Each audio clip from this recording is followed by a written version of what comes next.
좋아요, 구독.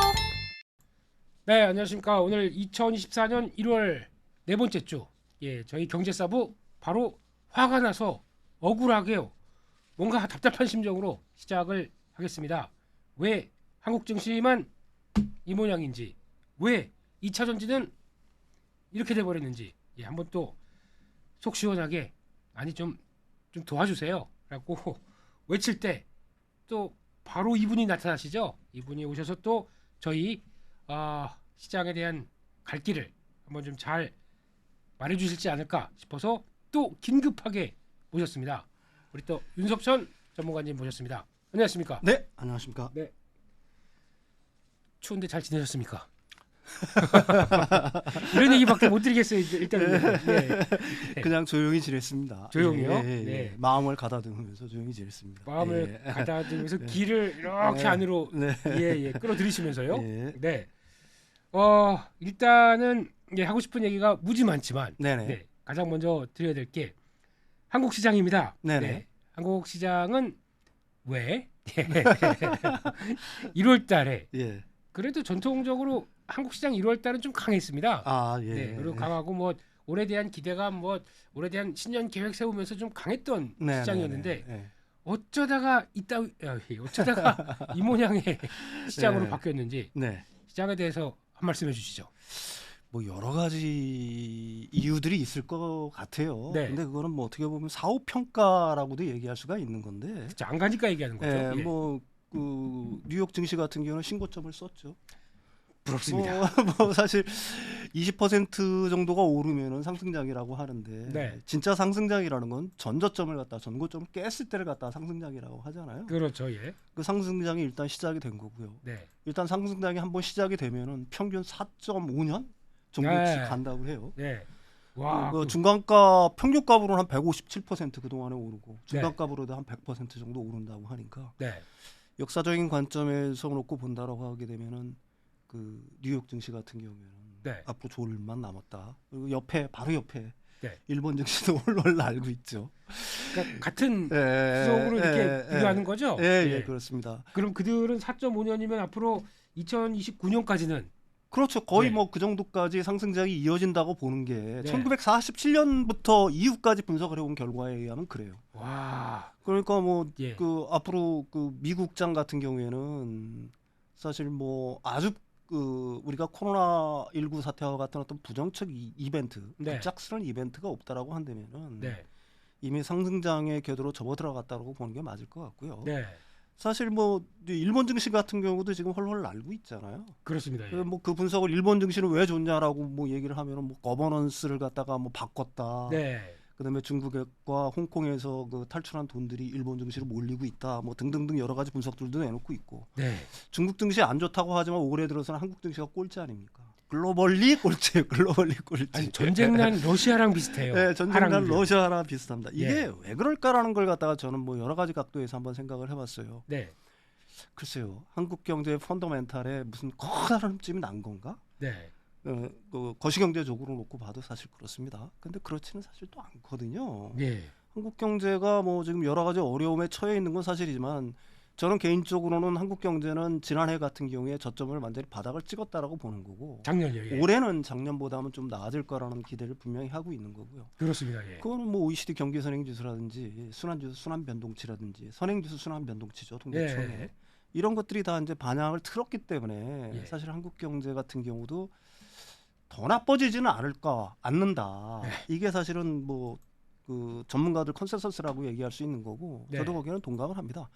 그래서 저는 개인적으로 뭐 이걸 갖다가 뭐 지적하는 데도 있고 안 하고 있는 데도 있는데 사실은 국내의 어떤 지정학적 리스크가 사실은 우리는 매번 당하는 거니까 뭐 미사일 쏘고 뭐 이러는 것들 무감하죠 이제. 그런 거의 뭐 좀 충격을 좀 덜 받는데 걔네들이 뭐 순항 미사일 쐈다고 하더라 뭐 하는 정도인데 사실 외국인들이 받아들이는 어떤 지정학 리스크에 대한 우려 뭐 이런 것들은 제가 보기에는 좀 상당히 강한 것 같아요. 외국인들의 시각도. 이게 외국인들의 시각으로 놓고 본다. 순수 외국인들의 시각으로 놓고 본다라고 하게 되면 그렇지 않아도 글로벌리 지정학적으로는 약간 불안한 감들이 있는데 여기저기 다 터집니다. 뭐 중동에서도 불안한 거고요. 뭐 여러 가지 사태들이 좀 복합적으로 벌어지고 있는 건데 네. 뭐 러우 전쟁은 언제 끝날지도 사실은 모르는 거고 네. 이런 상황에서 이제 한국의 어떤 지역적 리스크들이 계속해서 닥치니까 네. 그런 것들에 대한 어떤 불안, 그 우려들이 사실 한국 증시의 그 저평가 요인 중에 네. 제가 생각하는 가장 큰 요인이 아닌가. 뭐 저는 그렇게 생각을 해요. 네. 사실 뭐 여러 가지 이유들이 있겠죠. 그게 네. 뭐 크게 놓고 보게 되면 사실 한국 증시를 갖다가 지금 코스피 코스닥을 끌어내는 가장 주된 요인은 역시 뭐 전기차 섹터 분야에 네. 배터리 섹터 분야에 낙폭이 좀 큰 것들이 그건 그것도 분명히 일조를 하고 있는 일조하죠. 겁니다. 예. 분명히 일조를 하고 있는 거고요. 예, 성장 산업 중에 예. 큰 축이니까요. 예, 그렇다고 해서 뭐 그 상대적으로 좋대는 네. 뭐 반도체가 홀홀 날아가느냐 네. 사실 그것도 사실은 아니지 않습니까? 실적 괜찮아도 네, 실적 예. 괜찮아도 오늘- 뭐 좀 가다가 또 말고 한국 증시의 어떤 고질병이라고 저는 생각을 하는데 네. 이 어떤 장기적인 투자에 대한 어떤 관점들이 중요한 게 아니라 한국 증시는 치고 빠지기 전략 네. 이것들이 사실 유난히 강조되는 시장이다 보니까 아, 그게 뭐 하나의 어떤 그 투자 문화 이런 형식으로 그 굳어진 게 아닌가. 그래서 기관들이라든지 금투라든지 네. 심지어는 연기금까지 이게 요즘 들어서는 야, 사실은 뭐 좀 그런 양상을 좀 보이고 있어서 믿을 만한 구석이 없어요. 예, 지금요? 믿을 만한 예. 구석이 없다. 그래서 뭐 심지어 개미투자자 같은 거는 에이 국장 떠난다 이러면서 네. 사실은 미국장, 일본장 선진국 시장으로 몰려나가는 증상들이 이게 과연 그 이대로 둬도 좋은 건지 네. 뭐 저는 개인적으로 상당히 의문인 상황이에요. 그런 두 가지 요인들이 복합적으로 작용을 하면서 몇 네. 가지 요인들이 복합적으로 작용하면서 한국 증시를 갖다가 유난히 끌어내리고 있다. 아. 뭐 저는 이렇게 생각을 합니다. 그러면은 진짜 그런 건 어떻게 생각하십니까? 저희가 주식할 때 보면은 네네. 돈 몰리고 강한 데서 해야 됩니다. 네. 네. 그러면 진짜 지금 뭐 센 미국이나 일본 네. 이런 쪽에서 같은 뭐 투자에 반도체를 간다고 하더라도 네네. 거기에 마이크론 테크놀로지는 시장 점유율 3위인데 네네. 그게 더 신고가를 갈 정도로 그런 탄력을 보이고 가게 되면 네네. 아니 시장 점유율 1위는 그렇죠. 삘삘대고 있고 1, 2는 그러면 저희는 차라리 그러면 그쪽 시장 가서 매매하는 게 맞습니까? 저는 뭐 반드시 그렇다고 생각은 하지는 않아요. 네. 언젠가는 사실 뭐 산이 높으면 네. 골도 깊고 네. 골이 깊으면 또 산도 높다고 봅니다. 네. 단지 이제 산이 높으려고 한다면 깊은 골에서 산이 높으려고 한다면 그 기업의 펀더멘탈 미래 성장성은 무너지지 않아야 돼요. 그렇죠. 실적이라는 건 무너질 수가 있다라고 봅니다. 아무리 네. 그게 구조적 성장주가 됐든지 간에 아니면 경기 순환주든지 간에 그 실적은 특정 분기 아니면 특정 분기를 지나서 한두 분기 아니면 길게 잡아서 1, 2년 정도로 무너질 수는 있겠죠. 네. 그렇지만 그 기업의 성장성 자체, 특히 예. 우리나라 뭐 좋은 기업들 많잖아요. 그냥 뭐 삼성전자도 좋은 기업이고요, SK 네. 하이닉스도 마찬가지고. 비유하듯이 네. 다른 나라 반도체는 홀로 날아가는데 왜 삼성전자와 SK 하이닉스는 네. 날아갈 듯 하면서 좀처럼 날아가는 모양새는 보이지 않고 있느냐. 아, 이거는 보고 있으면- 결국은 네. 네. 아까도 말씀드렸듯이 우리나라 시장에 대단한 영향력을 발휘하고 있는 외국인들이 네. 사실은 그 기업들을 갖다가 나쁘게 봐서가 아니라 예. 어떤 불안 요소, 리스크 요인을 갖다가 상대적으로 한국 시장 전체를 보는 네, 거죠. 한국 시장 전체적으로 그 예. 리스크 자체를 갖다가 굉장히 좀 높게 보는 거 아닌가. 네. 뭐 저는 이런 생각을 합니다. 그렇습니다. 네, 네. 그러면 이게 해외로 그렇다고 이제 가서 대안도 아니라고 하게 되면 그냥 여기서 저희 계속 이 고통을 당하고 있어야 되느냐 이게 너무 답답해 죽겠어요. 뭐 저는 제가 그 주식 방송이라고 해야 되나 네. 어떤 이런 경제 증권 분야의 어떤 방송들에 나와서 애초부터 맨 처음에 한 거지만은 예. 사실은 개인 투자자들이 단기적으로는 모멘텀 플레이라든지 트레이딩 방식, 그러니까 네. 단타 위주의 어떤 트레이딩 방식을 해가지고 조그만 어떤 수익을 갖다가 충분히 거둘 수는 있다라고 봐요. 네. 그렇지만 그걸로 해서 내 삶을 바꿀 만한 어떤 부를 일굴 수 있냐는 거에 대해서는 네. 저도 뭐 투자 경력이 길다면 긴 사람 중에 하나 되니까 뭐 예. 연배가 오래됐으니까요. 연식이 오래됐으니까. 아우 안 그래 보이십니다. 연식이 상당히 오래됐으니까. 20년 되신 거 아니세요?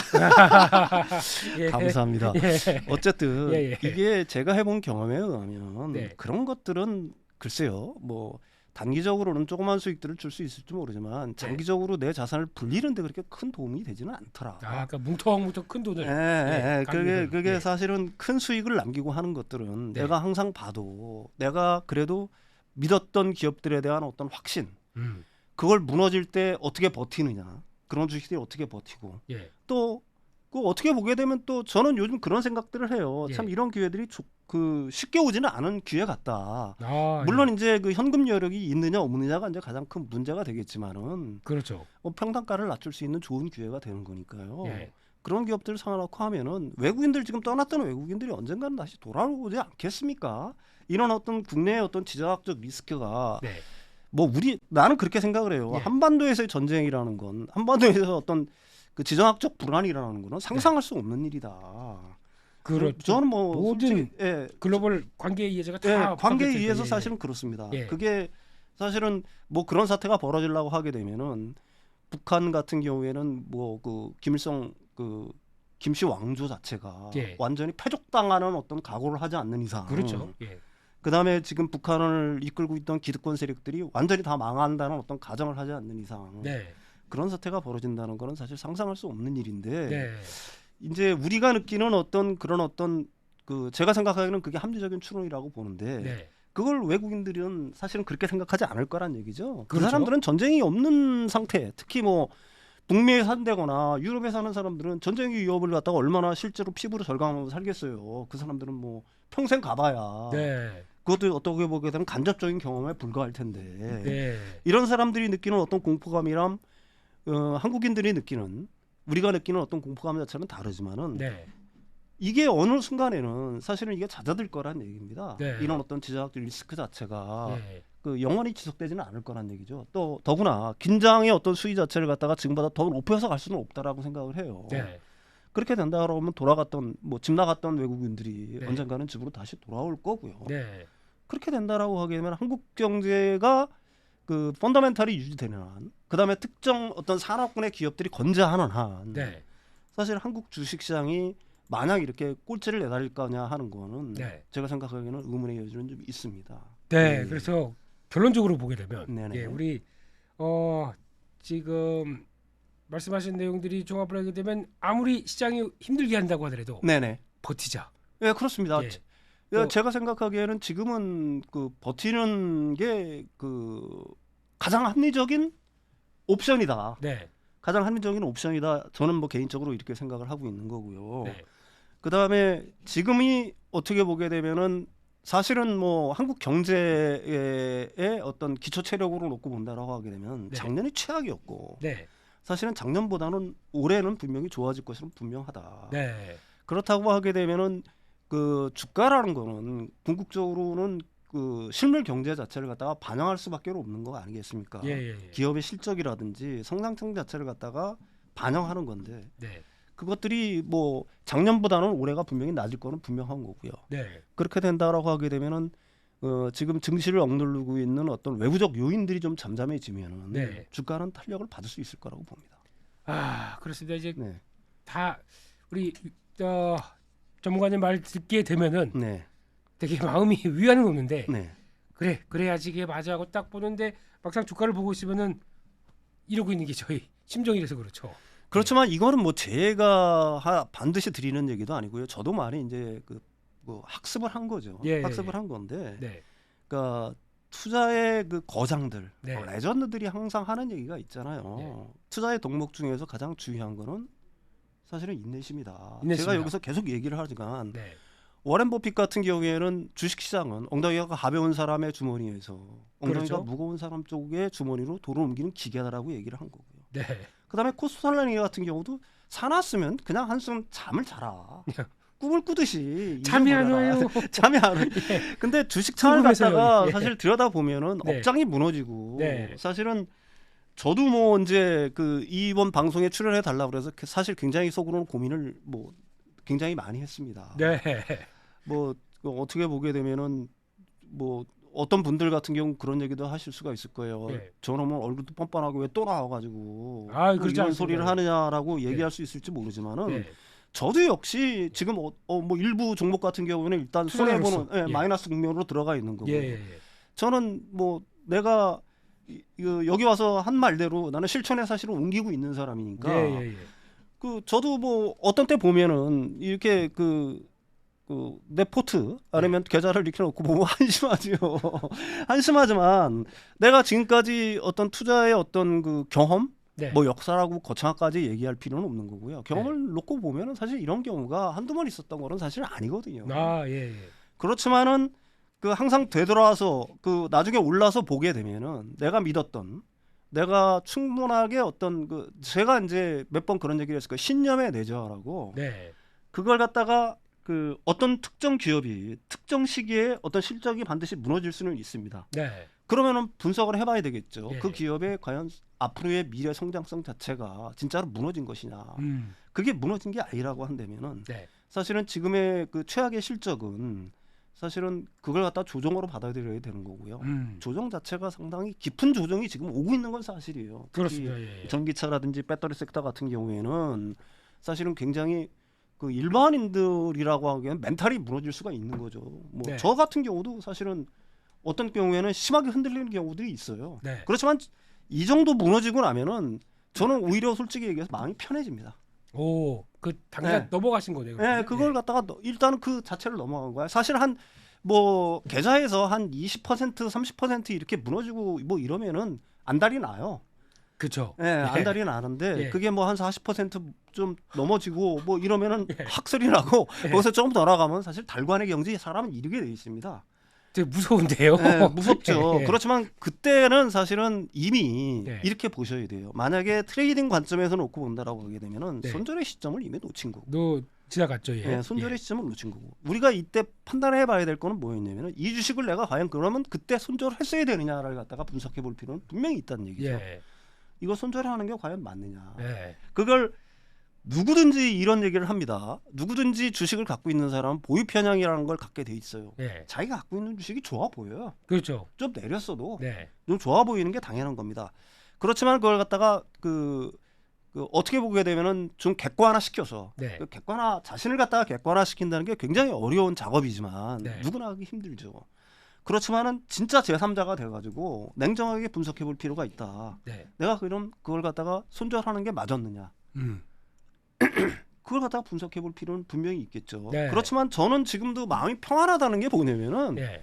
내가 그거 지금 그때 가서 가령 뭐 익절 그 뭐 어느 정도 수익이 났을 때 팔아서 수익을 챙긴 거랑 네. 아니면은 그 막 내려가지고 어느 정도 이제 손실 시점에 들어왔을 때 그때 그냥 털고 나온 게 맞는 거냐라는 걸 했을 때 네. 그거는 정답이 아니라고 저는 지금도 생각을 하고 있거든요. 혹시 그런 건 어떻습니까? 이게 네네. 막 그래서 내려오다 보니까 뭐 수익은 아니고 내 똔똔 됐을 때 그냥 정리했다가 네. 더 밀리면 사야지. 다시 누릴 때를 하는 건 그거 잘하는 분들이 있으면 대단한 분들이죠. 어차피 물려요. 네, 근데. 대단한 분들입니다. 사실은 대단한 분들인데 네. 사실 이거 똑같은 거예요. 네. 지금 뭐 에코프로라든지 에코프로 BM 같은 경우가 에코프로 BM 같은 거 50 몇만 원 갔잖아요. 네. 그래서 한 40만 원 정도 떨어졌어요. 네. 그럼 뭐 이게 많이 떨어진 것 같잖아요. 그렇죠, 생각해. 그러면은 그게 이제 그 똔똔 시점에서 만약에 그 가령 뭐 50만 원 정도였는데 네. 자신이 한 45만 원에 샀어요. 네. 근데 45만 원까지 내렸어. 네. 똔똔 됐어. 네. 그러면 좀 많이 내린 것 같으니까 이걸 팔고 이걸 다시 사야지. 네. 좀처럼 글쎄요 이게 나갈까요? 어렵죠. 또 그냥- 이걸 샀어. 네. 샀어도 또 역시 마치게 돼 있습니다. 그 또 물리게 되어 있는 거예요, 사실 고점. 그러니까 왜 그러냐면 주식이 한번 이렇게 그 어떻게 보게 되면 급락을 할 경우에는 네. 사실 그 저점을 갖다가 예단한다는 거는 굉장히 어려운 작업이에요, 사실은. 예, 예. 그게 뭐 기술적으로 뭐 피보나치 무슨 뭐 되돌립니다 해가지고 20 몇 퍼센트 뭐 50% 60% 많이 보죠, 70 몇 그게. 퍼센트 뭐 기술적으로 이런 분석들을 갖다가 기술적 그 분석하는 사람들이 또 네. 차트도 그려놓고 뭐 지지선 저항선 해놓고 다 하지만 그렇습니다. 예. 저희가 저도- 잘 예, 예. 예, 하고 있습니다. 예, 열심히 하고 있습니다. 예, 예. 저도 예. 사실 뭐 옛날에 그런 것들 갖다가 안 해본 사람도 아니고 예. 근데 그런 것들이 사실은 그 오르고 내릴 때는 사실은 의미가 없는 거고 예. 단 한 가지 제가 보는 건 그거예요. 시장이 열기에 들뜰 때는 예. 비이성적 과열에 들뜰 때는 우리가 생각지도 못한 수준까지 시장이 가는 거고요. 예. 반대로 시장이 냉각하기 시작할 때는 겁없이 상당한 수준으로 냉각을 하게 되어 있습니다. 어떤 그 모멘텀, 네. 어떤 특별한 어떤 기제가 거기에는 반드시 충격이 작용이 돼야 돼요. 네. 그 충격이 작용이 돼야 된다는 얘기입니다. 네. 그러니까 지금 그 전기차, 그러니까 배터리 섹터 같은 경우에는 리튬 가격이 반등을 한다든지, 네. 아니면은 그 지금 니켈 가격이라든지 이런 것들이 반등을 한다든지 네. 어떤 신호들이 하나는 보여야 된다는 얘기죠. 그렇죠. 그렇게 될 때까지는 사실은 이 냉각된 그 어떤 이런 분위기 자체가 네. 제가 생각하기에는 일시에 회복된다는 거는 좀 어려운 일이다. 네. 그렇지만 분명한 거는 네. 그럼에도 불구하고 왜 그러면 너는 이걸 갖다가 계속해서 얘기를 하는 거고 예. 지금도 너는 네 포트에 이걸 갖다가 갖고 있는 거냐. 예. 그리고 현금만 생기면 조금씩 조금 담는 거냐라고 저한테 물으신다고 하면은 그 얘기는 전문가님. 네. 이 제가- 성상성 자체를 갖다가 예. 의심할 바가 없기 때문에 사실은 그런 겁니다. 네. 자 지금- 여기 예, 얘기는 예. 제가 지금 시장 얘기를 하고 있다가 좀 갑자기 훅 들어왔습니다. 예. 들어왔어요. 너무 억울하다 죄송합니다. 보니까 예, 예. 예, 예. 여기까지 들어왔는데 예, 그래서 결론적으로 시장은 네네. 한국 시장 조금 위축됐다고 하더라도 네. 여러분들 다시 들어올 거다. 네. 걱정하지 마라. 네. 예. 기다려보고 들어오게 되면은 네. 예, 그때는 다시 그때까지 웃는 날이 올 때까지 뭐 해보자 이런 느낌으로 뭐 썰물이 있으면 밀물이 있지 않겠어요. 자연의 이치죠. 예. 우리가 이런 생각들을 많이 하잖아요. 예. 떨어질 때는 진짜 한없이 떨어질 것 같고 예, 예. 올라갈 때는 한없이 올라갈 것 같지만 그것 역시 인간의 편향에 불과한 거다. 네. 한없이 떨어지는 것도 세상에는 없는 거고요. 예. 한없이 올라가는 것도 역시 세상에는 없는 겁니다. 그렇습니다. 예. 뭐든지 정점이 있고 네. 하다못해 이제 극저점이 있는 거죠. 네. 그렇지만 정점과 그 저점을 갖다가 누군도 알 수 없는 거고 똑같아요. 외국인들이 빠져나간 시점에 언제 들어올 거다라고 예측하는 것만큼 허망한 것은 없어요. 그렇습니다. 그렇지만 분명히 돌아온다. 그거는 맞는 얘기잖아요. 뭐 많이 밀리면 예. 당연히 외국인들 써니까 또 들어오겠네. 그 다음에 한국이 망하지 않으면 네. 한국에 어떤 진짜로 어떤 돌발적인 변수가 발생하지 않는 한 네. 지금 떠났던 외국인들은 언젠간 돌아올 거란 얘기예요. 예. 예. 그고 기간이 네. 억장이 무너지고 이거 폈다가 아우 이거 부셔버리고 싶은 이런 느낌이 있어서 그렇지. 예. 여기 피디님 건데. 예. 예. 그래서 그렇지. 예. 예. 잘 다스리자. 길을 모으고 다스리자. 그렇죠. 이렇게 정리를 하고 이 시장 얘기는 넘어가겠습니다.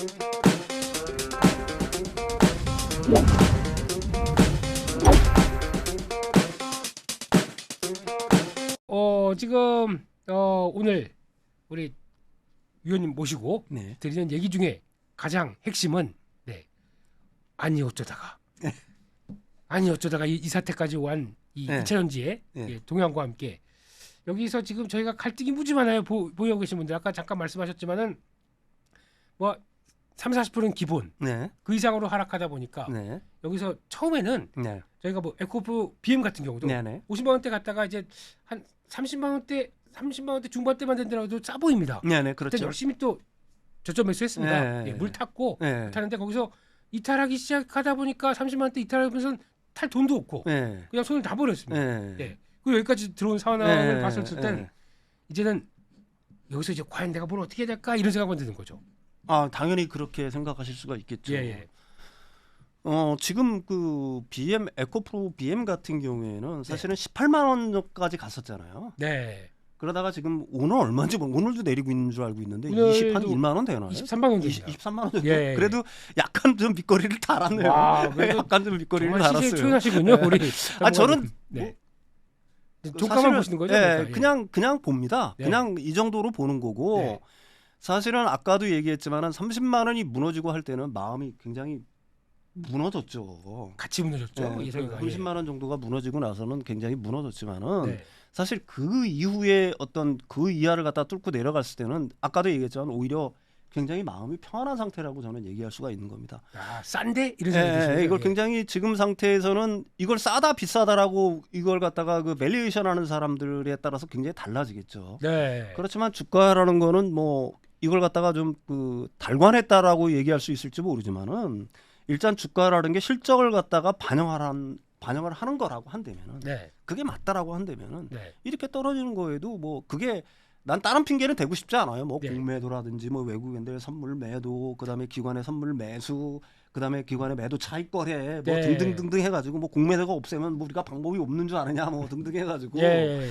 사실 뭐 주가를 갖다가 누를 수 있는 수단은 사실은 뭐 공매도뿐만이 아니라 네. 세력들 같은 경우에는 뭐 여러 개를 갖고 있는 게 현실인 거니까 그런데 그런 뭐 핑계보다는 사실은 지금 뭐 다 실적 발표들이 나오고 있지 않습니까? 그렇습니다. 예. 지난해 4분기 안 좋았, 지난해 3분기 안 좋았고요. 네. 4분기는 오히려 그보다 더 안 좋은 실적들이 발표가 되고 있는 게 적자전환 현실이 됩니다. 있는 거니까요. 네.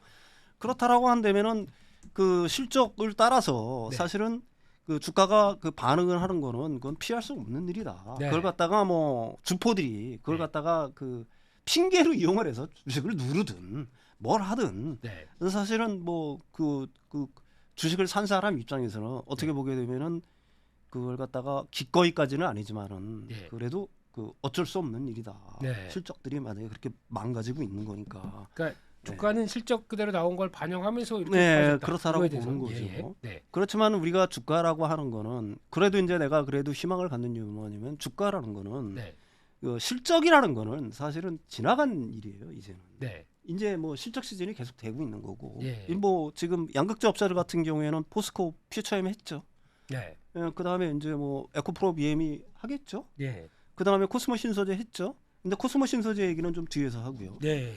이 그 어차피 과거의 일이 다 돼버린 거예요. 이거는 주가에 다 녹아 있는 것들입니다. 이제는. 그렇기 때문에 예, 빠지기 시작했었고. 예. 예. 주가에 다 녹아 있는 것들이고요. 네. 그렇다라고 한다면 앞으로 더 중요한 우리가 이벤트로 봐야 되는 건 뭐냐면 그럼 1분기는 어떨 거냐.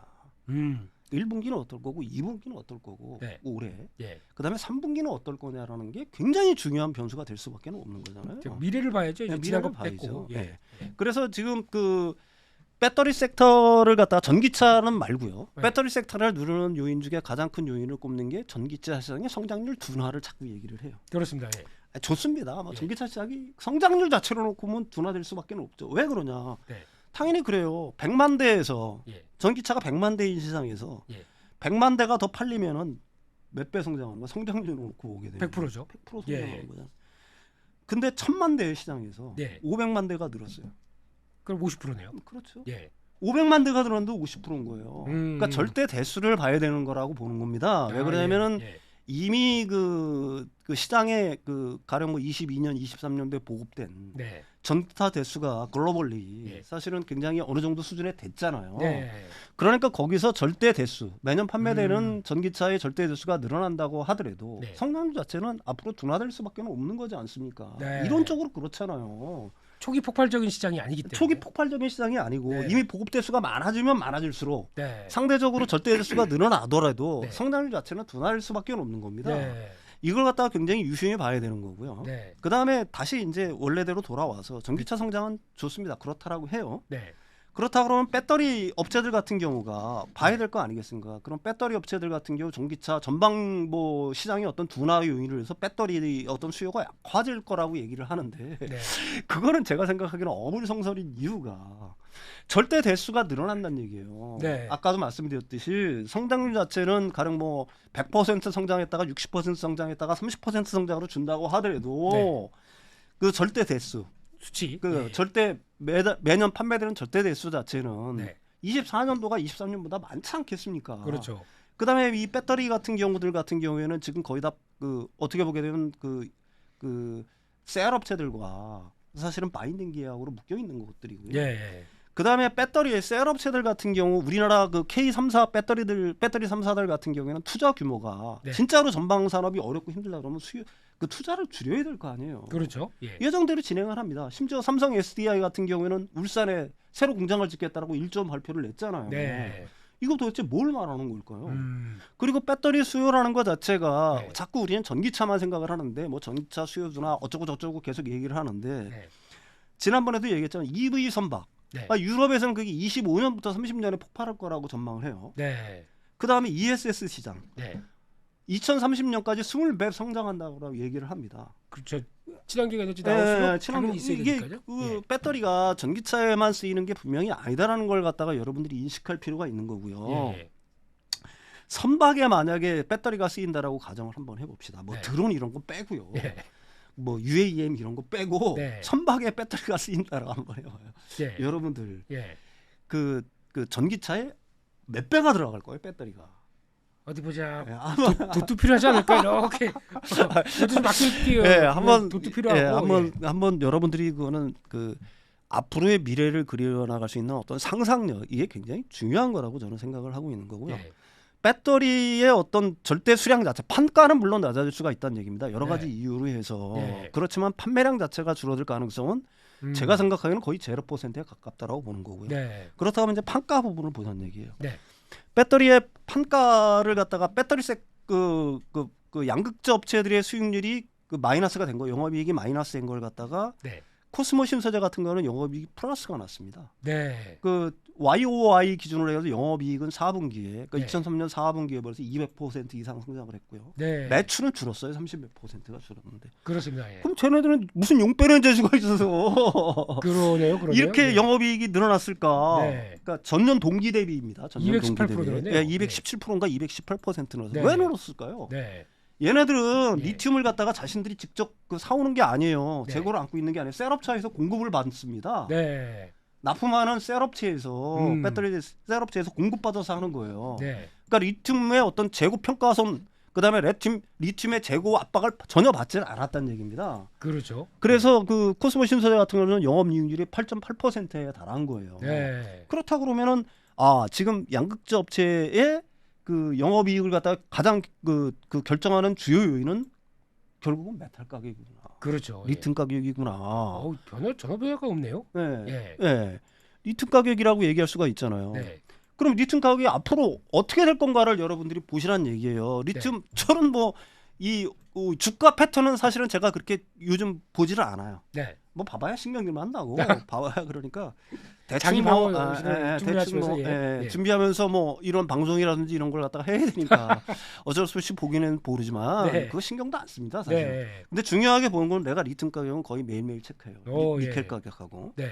리튬 가격은 완전히 정제 상태입니다. 네. 많이 거의 이렇게 움직이지를 가더라고요. 않아요. 예. 거의 움직이질 않고 있습니다. 네.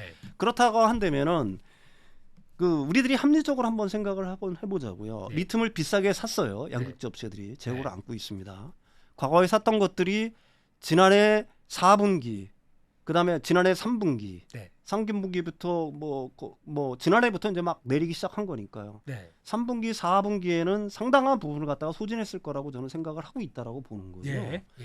그렇다고 하게 되면 앞으로 그 가령 뭐 1분기 넘어가고 2분기 넘어갈수록 싸게 산 리튬 가격을 가지고 그렇죠. 리튬을 가지고 결국은 공급을 할 거란 얘기입니다. 그렇죠. 이렇게 내려왔던 예, 가격 예. 그대로 적용받는 거죠. 예, 예. 그렇다고 하게 되면은 제가 지난 시간에도 얘기했지만 이 리튬 가격이 지금보다 하락한다고 그래서 네.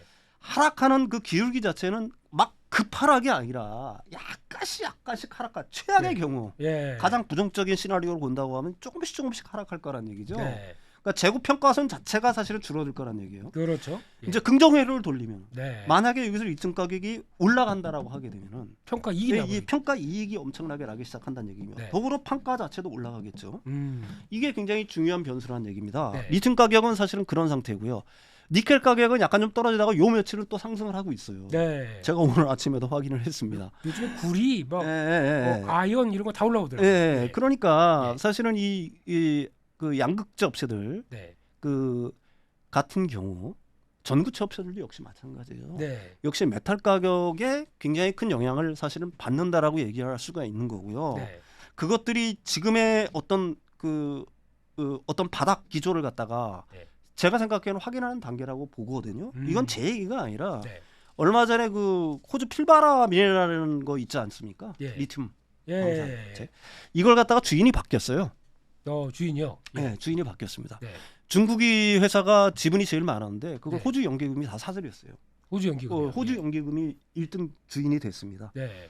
그러니까 요즘 같은 때 왜 그 리튬 가격이 바닥인데 사냐 그랬더니 호주 연기금의 그 발언 자체가 상당히 재밌어요. 워딩 자체가. 예. 이걸 갖다가 제가 왜곡하면 안 되니까 네. 제가 여기 적어왔어요. 예. 호주 연기금은 네. 리튬 가격이 사이클 바닥에 있어 투자 적기로 판단했다. 오. 네, 이게 호주 연기금의 판단입니다. 오, 중요한 얘기네요. 그 다음에 사실 우리나라 같은 경우도 이걸 갖다가 굉장히 적기로 활용하는 기업들이 굉장히 많아요. 네. 삼성 SDI 같은 경우는 캐나다 니켈 채굴 기업 캐나다 니켈 지분을 갖다 8.7%를 갖다가 새롭게 인수를 했고요. 예. 에코프로 같은 경우도 글로벌 자원실을 갖다 신설을 했고요. 네.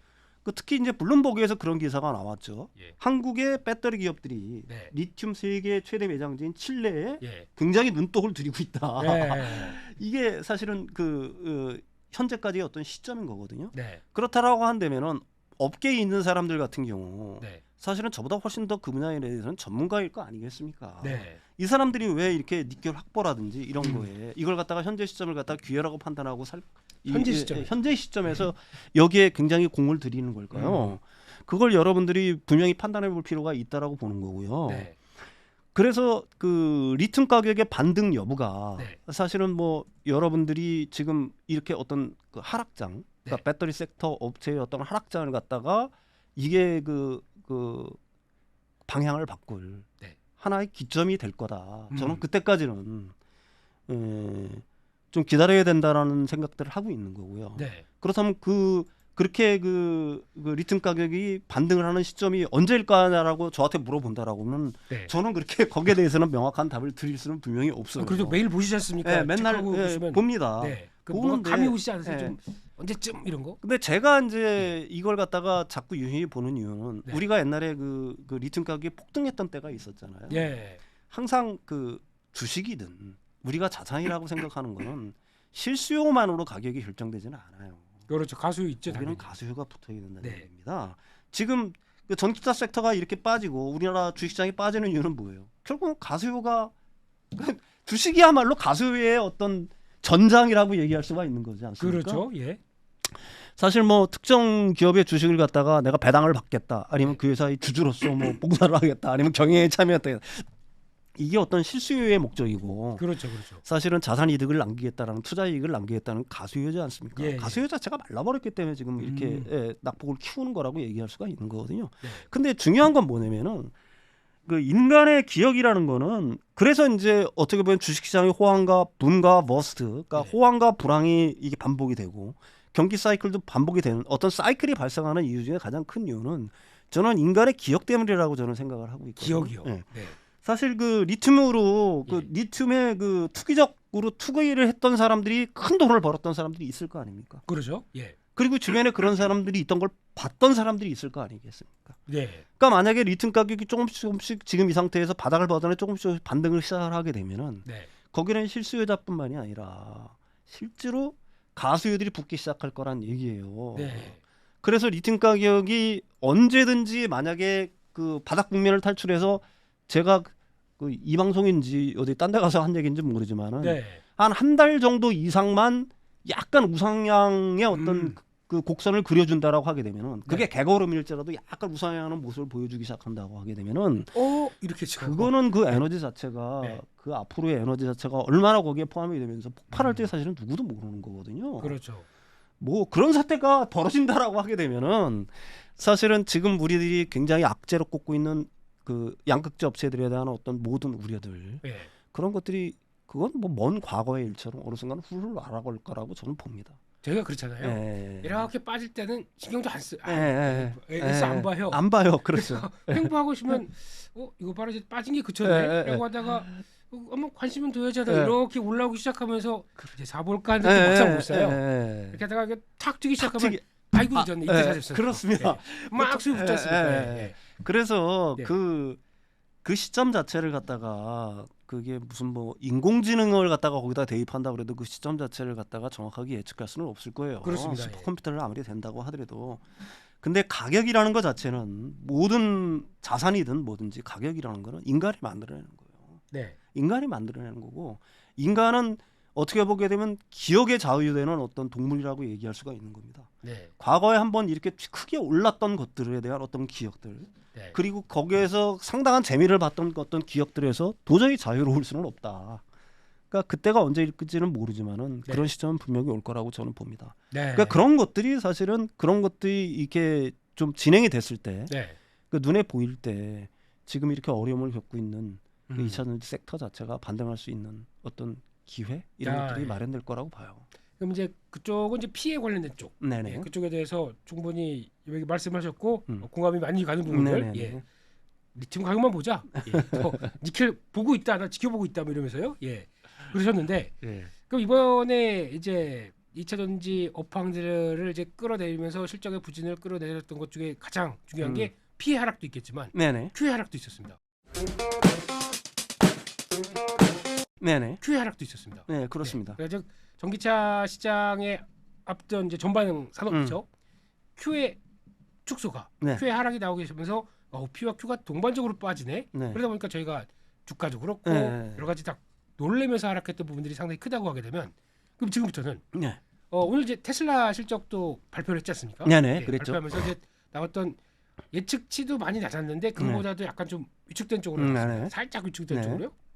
그렇게 봤을 때 그러면 게다가 또 유럽 같은 경우는 네. 보조금이 이제 또 독일 같은 경우 막 없앴습니다. 네네. 그런 쪽으로 나왔을 때 네. 이런 전기차에 대한 이제 Q가 위축됐다가 네. 이거 다시 확대된 시점이 또 나와야 이것도 동반적으로 P도 올라가고 Q도 올라가는 흐름이 나오겠죠. 네, 당연히 그렇겠죠. 예. 그럼 요 Q에 관련된 전기차 시장에 대한 변화 이건 어떻게 보십니까? 양극재 수출액 동향이라는 게 매달 발표가 되잖아요. 네. 근데 12월 같은 경우에는 굉장히 안 좋았어요. 그 안 NCA는 좀 좋았는데 네. NCM 같은 경우가 안 좋았어요. 근데 네. 올 1월은 이게 좀 바뀌었어요. 반응, 1일에서 20일까지 거 제가 통계를 봤는데 네. 1월에서 20일 추이를 보면은 그 추이를 가지고 1월 달 그 어느 정도 나가서 수출액을 갖다가 추정해 볼 수가 있지 않습니까? 네.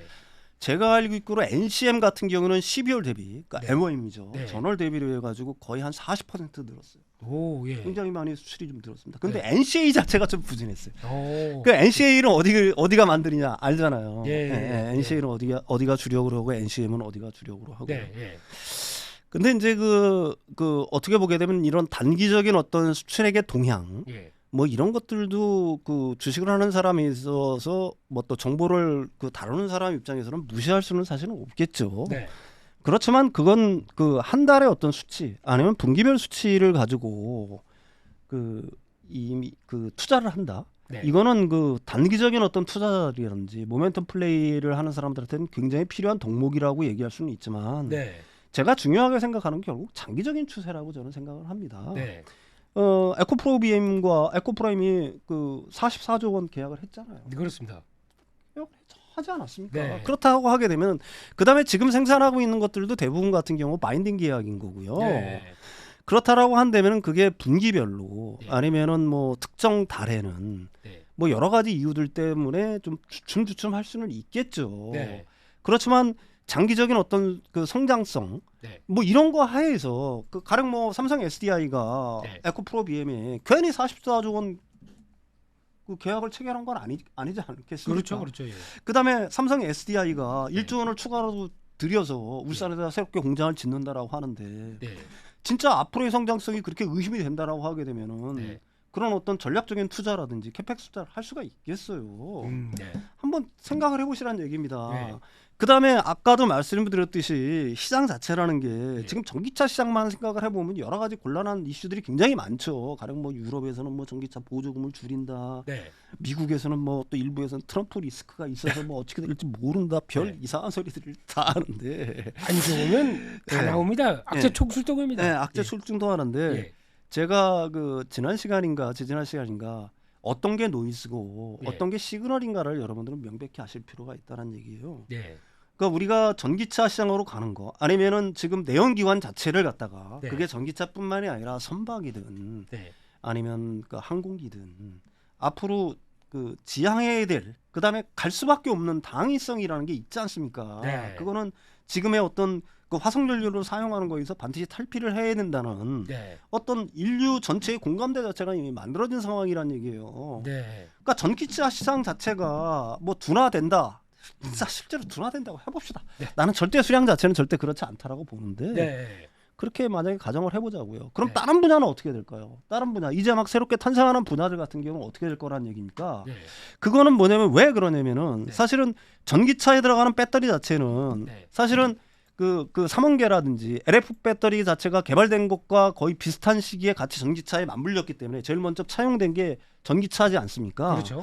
그렇다 보니까 이 기술적인 문제들 이런 것들이 있었단 얘기예요. 네. 그렇지만 그게 시점이 어느 정도 되다 보니까 기술적인 어려움들 가령 뭐 밀도라든지 주행 가능 거리라든지 그다음에 뭐 불에 타는 뭐 어떤 이런 어떤 내연성이라든지 네. 이런 것들이 점점 개선이 되고 있는 거 아니겠어요. 예.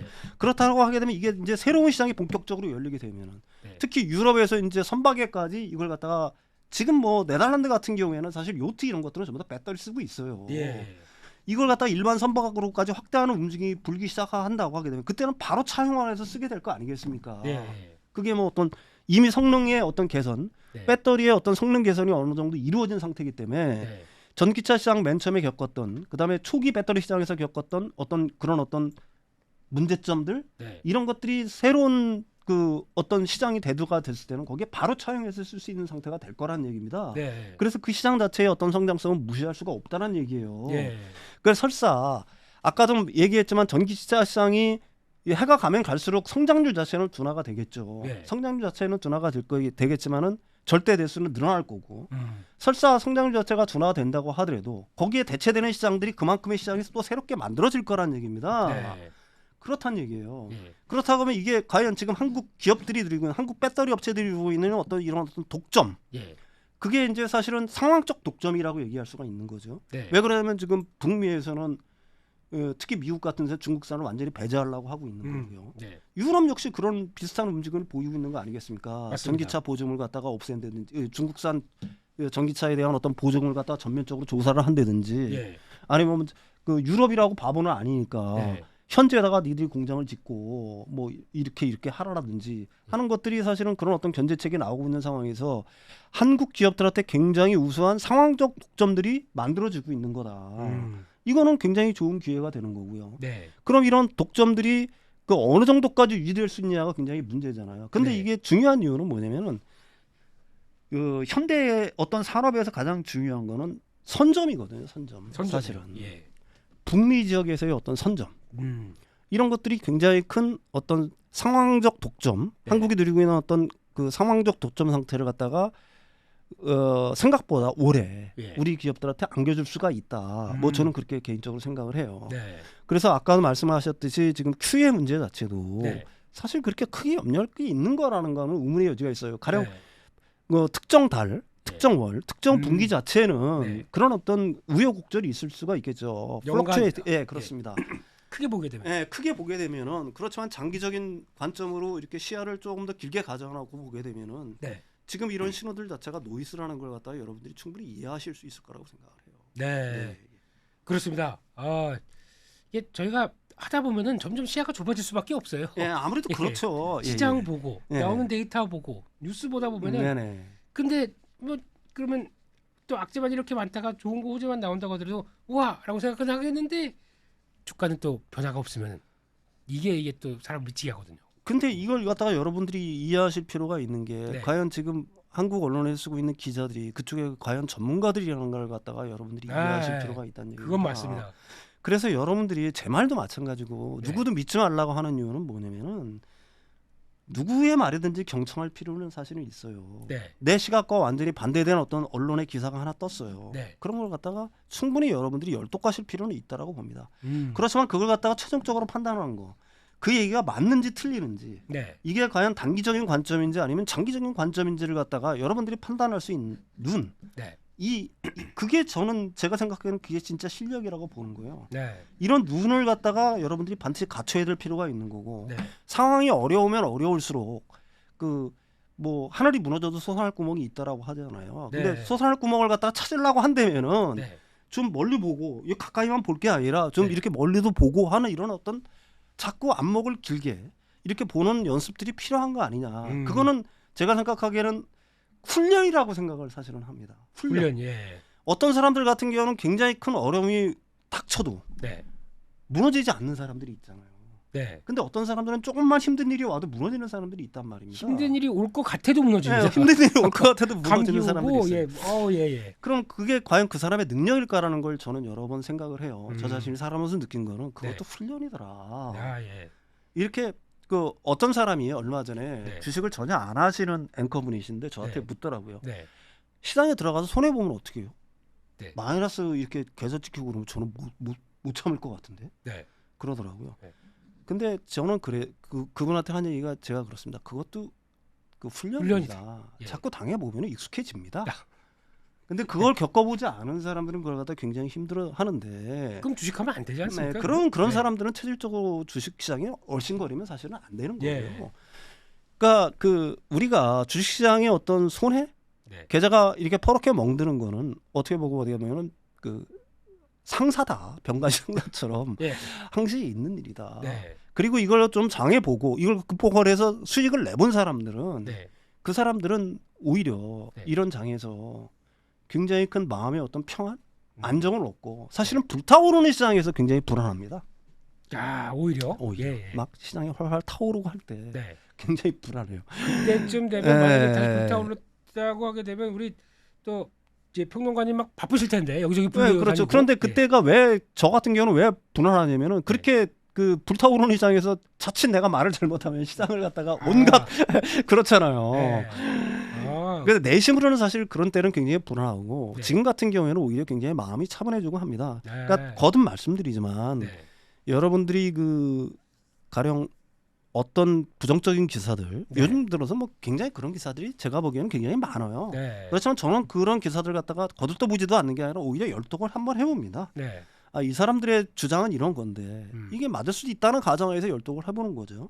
그렇지만 그걸 갖다 내 자신이 판단해볼 필요는 있다. 네. 이게 지금 이 사람이 갖고 있는 관점 자체가 그 사람 개인이 갖고 있는 굉장히 주관적인 판단인 건지 아니면 이게 장기적인 건지 단기적인 건지 네. 뭐 이런 것들을 갖다가 판단을 해보려고 하게 되면은 자신이 스스로 공부하면서 아까도 말씀드렸듯이 그 어떤 그 신념들을 갖는 수밖에 없는 거고요. 네. 그게 이제 뭐 제가 그 자꾸 얘기하지만 어떤 신념의 내재화랑 연결돼 있다 이렇게 얘기할 수가 있습니다. 예. 그렇습니다. 네. 예, 그래서 거기까지 해서 이제 Q에 관련된 네네네. 얘기까지 해봤습니다. 그러면 마지막으로 네. 그 얘기 한번 잠깐 해보시면 네네. 어떨까요? 그 밸류에 관련된 문제. 네네. 네. 저희가 좋을 때는 성장하다 보니까 뭐 2025년, 30년 밸류 막 끌어왔습니다. 네. 네, 그래서 그러고 이 정도 괜찮아라고 음. 했었는데 막상 이제 이런 시기가 오고 이제 주가가 하락하다 보니까 이제 사람들이 이제 정신을 차리기 네. 시작했죠. 음. 그래서 딱 보다 보니까 첫 번째 LNF 같은 경우도 네. 보면은 영업이익률을 보게 되면 네. 지금 아주 좋았을 때 최근의 흐름 보게 되면 6.8%입니다. 네. 두 자릿수가 안 나와요. 네. 예, 요게 이제 눈에 띄는 거고. 네. 그리고 또 하나 두 번째로 보게 되면 에코프로 BM 네. 같은 경우도 최근 실적을 보면서 영업이익률을 연간 실적으로 봤었을 때 네. 가장 좋은 때도 뭐 8.5%가 한 번 있었습니다. 네네. 7%대 중반대에서 그렇게 크게 안 나옵니다. 네네네. 네, 요걸 보면서 네. 제가 보통 성장주 그리고 또 고 수익을 보여줘야 밸류를 끌어올 수 있다라고 하는 어떤 명제 중에 하나라고 봤었을 때는 네. 요게 못 따라오는데 네. 이걸 너무 저희가 밸류를 좀 그 고수익 사업도 아닌데 네. 많이 끌어온 게 아닐까. 이게 고수익 사업인지 아닌지는 예. 여러분들이 그 지금 그 코스모 신소재 경우를 보면 알 수가 있겠죠. 코스모 신소재. 네, 코스모 신소재 같은 경우가 영업이익률이 4분기에 한 8.8% 정도 나왔거든요. 네. 8.8% 정도 나왔습니다. 분기는 여기 아직 안 나왔을 예. 거예요. 8.8% 정도 나온 줄 알고 있는데 네. 그럼 영업이익률이 왜 이렇게 저조하냐를 갖다가 그 여러분들이 그 두 자릿수가 안 나오니까 네. 뭐 이래 뭐 이렇게 엄청난 성장 산업이라고 하면서 이제 안 되면 이런 거 고민해요. 지금요. 이런 걸 생각할 수가 있겠죠. 근데 네. 이게 그 양극재업자들이 엄청난 캐펙 투자를 하고 있습니다. 네. 이걸 갖다 첫 번째로 이해를 하셔야 돼요. 예. 그러니까 거기에 뭐 감가상각이라든지 이런 것들이 상당히 많이 바로 들어가죠. 근데 들어가죠. 앞으로 들어가면 어떻게 돼요? 감가상각이 점점 되면 될수록 어떻게 되겠어요? 끝나죠 이제. 예, 끝나죠. 네. 그러면 영업이익률은 예. 높아질 수밖에 없는 거예요. 네. 두 번째 이유는 뭐가 있냐면은 맨 처음에 공장이 준공돼서 가동할 때는 수율 자체가 안 잡혀요. 그렇죠. 어느 기업이나 다 마찬가지입니다. 맞습니다. 예. 이게 수율이 안정되면 어떻게 되겠어요? 그러면 레버리지가 확. 네, 예. 당연히 영업이익률이 높아질 수밖에 없겠죠. 네. 가령 양품이 10,000개 나오던 게 네. 10만 개, 100만 개가 나온다라고 하게 되면 어떻게 되겠냐고요. 영업이익률이 올라갈 수밖에 없는 거죠. 그다음에 그렇죠. 케이펙스 투자를 갖다가 매년 할 수 있는 건 아니지 않습니까? 그렇죠. 예. 어느 정도 수준에 닿으면 이제 케이펙스 투자가 중단이 될 거고요. 네. 그다음에 이제 그 수율이 안정화가 되면은 영업률 자체는 올라갈 수밖에 없는 거죠. 거기에 더해서 아까도 말씀드린 리튬 가격이라는 변수 자체가 있는 거니까 네. 큰 변수 자체가 있는 거니까 리튬 가격이 올라가기 시작한다고 하게 되면은 지금 우리가 생각하는 것 이상의 네. 영업이익률이 저는 나올 거라고 저는 보고 있는 거고요. 네. 어떤 분 같은 경우에는 뭐 그래서 영업이익률을 갖다가 한 15% 정도 보는 분들도 있는데 네. 제가 생각하기에는 그러니까 24년은 좀 그렇다고 하면 25년 정도가 되면은 네. 특히 그 2차전지 섹터의 영업이익률 같은 건 전부 다 10%를 넘어갈 거라고 저는 개인적으로 봅니다. 네. 예. 그 투자가 어느 정도 마무리가 되고 그렇죠. 수율 잡기 시작하면서부터는 예. 그때부터는 또 감가상각도 반영된 부분들이 당연히 있다 그렇죠. 보니 꺾이기 시작하게 되면 반영이 된다. 당연히 반영이 예. 되는 거죠. 그러면 영업이익률이 높아질 수밖에 없는 거죠. 네. 그러니까 이걸 단기적으로 놓고 보게 되면은 지금 몇 년 사이 네. 특히 지난해 올해 내년까지 이루어지는 단계에서 이거는 네. 배터리 셀업체들 마찬가지예요. 엄청난 캐펙스 투자를 했습니다. 하고 네. 있는 거고요. 네. 그런데 그렇게 비용이 많은데 영업이익이 높다라고 한다면은 네. 그거는 사실은 어불성설인 얘기죠. 음. 근데 그게 이제 일단락이 되면서 감가상각이 어느 정도 진행이 되고 아까도 말씀드린 수혈이 잡혀가지고 그 양품의 어떤 수율 자체가 잡혀서 양품 나오는 수가 훨씬 점점 많아진다라고 하게 되면은 네. 단위당 생산 원가 자체는 굉장히 낮아질 거고 네. 그 얘기는 결국은 뭐냐면 영업이익률은 올라갈 수밖에 없다는 얘기죠. 네. 예, 예. 그렇습니다. 네, 그래서 지금 일단 우리 또 평론가님께 네, 그래서 말씀하셨던 전반적인 내용은 네. 한마디로 요약하게 되면 가장 힘들 때다. 예, 가장 힘들 버텨보자. 때, 예, 가장 힘들 때니까 차분해져라 오히려. 네. 그러면 네. 이 시점에서 네, 제가 저 쌈짓돈을 모으고 모아서 남기 이게 좀 요만큼 있습니다. 네, 예, 요만큼을 가지고 네, 그러면 여기서 네. 뭐 물론 물린 종목들 2차전지 이쪽 저쪽이 있다고 하더라도 어디에 물을 탈까요? 그러면 이 돈 가지고 네, 지금 여기서 저희가 뭐 이제 크게 보면 이제 에코프로 포스코홀딩스 같은 네. 예, 지주사 개념의 종목도 있을 거고 네, 아니면 양극재 관련된 쪽에서 뭐 LNF도 있고 에코프로 BM도 있고 네. 또 포스코 퓨처엠 양극재 음극재 다 한다 이런 회사도 있고 네. 뭐 장비 회사도 쭉 있고 네. 네. 요 쌈짓돈 이거 어디다 넣어볼까요? 저는 네, 제가 포트에 담는 건 사실은 그 양극재 업체들에 담고 양극재 있어요. 업체. 양극재 업체들에 담고 있는 거고요. 네, 뭐 지금 뭐 그쪽뿐만이 아니라 전해액 분야도 있는 거니까요. 네, 그 전해액 같은 경우도 사실은 그 미국 IRA법에 의해 가지고 국내산을 쓸 수밖에 없잖아요. 네. 대제가 엔캠 필수적인 말씀하시는 거고요. 거죠? 엔캠도 예, 예. 있고요. 뭐 네. 있어요. 근데 네. 그게 이제 지금 조정을 좀 받았을 거예요. 네, 근데 지금보다 조정을 더 나오면은 네. 이런 말하는 게 참 굉장히 그렇죠, 그렇죠. 부담스러운 건 예. 사실이지만 아유, 예, 예. 조정이 더 나온다 싶으면은 네. 사실은 전해액 업체도 네, 뭐 탄력성이 좀 있을 거다. 네, 왜 그러면 거의 아까도 말씀드렸지 상황적 독점 상태가 이루어지는 거고요. 네, 다 이제 엔캠이든 뭐든지 간에 엄청난 캐펙 숫자를 앞으로 해야 됩니다. 네, 그렇잖아요. 예. 북미 지역에 그건 뭐 신선도가 중요하다고 하니까 네, 바로 그 셋업체 옆에다가 맞습니다. 뭐 이렇게 공장을 지어야 되는 거니까 네. 그쪽에 이제 캐펙 숫자가 집중이 되는 거니까 그런 어떤 부담들을 갖다가 여러분들이 좀 생각을 해보셔야 되겠죠. 네, 그렇지만 앞으로의 성장성이라든지 이런 거는 그것도 역시 뭐 의심할 바는 없다. 네, 그러니까 뭐 저는 그 두 가지 어떤 섹터에 사실은 좀 여유가 있을 때마다 네, 그 두 섹터에 집중을 하는 편입니다. 네. 예. 그렇습니다. 그래서 우리 평론가님께서 내주셨던 결론은 네. 양극재가 낫겠다. 네. 꼭 갖고 오신 거 잡아야죠. 예. 예, 잡을 겁니다. 예. 예. 예, 그렇습니다. 예. 지금까지 해서 참 솔직히 큰 용기셨을 것 같아요. 예, 네. 평론가님, 저희 그래도 좋게 보던 산업인데 네. 주가가 이렇게 쭉 밀리다 보니까 아유 좀 많이 막으실 각오를 하시고도 이렇게 나와주셔서 정말 감사드리고요. 저한테 욕하시는 건 저는 상관 안 해요. 네. 뭐 어떤 분들은 그걸 갖다가 좀 뭐 제가 뭐 어떻게 보게 되면은 사실 그래서 저는 그 예측이라든지 전망이라든지 이런 걸 갖다가 굉장히 삼가하고 조심을 하는 편인데도 네. 이 2차 전지 얘기만 나오면은 굉장히 저도 모르게 막 그 어떻게 흥분이 돼가지고 그러니까 뭐 제가 잘못한 거는 잘못한 거니까요. 네. 여러분들한테 얼마든지 욕을 모두 좋습니다. 그렇지만 제가 여러분들한테 제 자체를 갖다가 합리화한다고 하면 저는 단기적인 투자를 갖다가 하라고 여러분들한테 절대 권하지 않았습니다. 네. 아직 끝나지 않았다. 예, 아직도 저는 예. 그게 끝나지 않았다는 생각을 하고 있는 거고. 네. 예. 그렇습니다. 네. 또 그런 거 있지 않습니까? 가장 어두울 때, 네. 안 좋을 때 모든 게 다 그냥 침침해 보입니다. 얼마 전에 뭐 자동차 회사 CEO가 네. 블러드베스 그 피바다 얘기를 했더라고요. 네. 피가 낭자할 때 네. 사실은 그때 주식을 담는 게 진짜 고수다. 네. 그러니까 지금 예. 그래서 피박시겠어요. 그렇습니다. 예, 많이 힘들지만 예. 이럴 때일수록 어떻게 하겠습니까? 벌어진 일이고 가장 악재 많을 때가 잘 생각해 보면 나중에 지나가게 되면 그때가 물탈 때였었네 네. 생각할 수가 있기 때문에 네네. 이런 여러 가지 상황들 한번 잘 꼼꼼히 비교해 보면서 저희는 또 우리 또 다음번엔 좋을 때 모시겠습니다. 좀 그렇게 올라올 때 하세요. 그럴 때 해서 좀 우리 평론가님의 목소리를 팍 쓸 수 있도록 그렇게 예. 하도록 하겠습니다. 네네. 오늘 경제사부 1월 네 번째 주 어려운 섹터지만 그래도 한번 지혜를 모아서 슬기롭게 잘 대처해 보기를 정말 기원드리면서 오늘 여기서 마치겠고요. 다음 주에 찾아뵙도록 하겠습니다. 시청해 주셔서 감사합니다.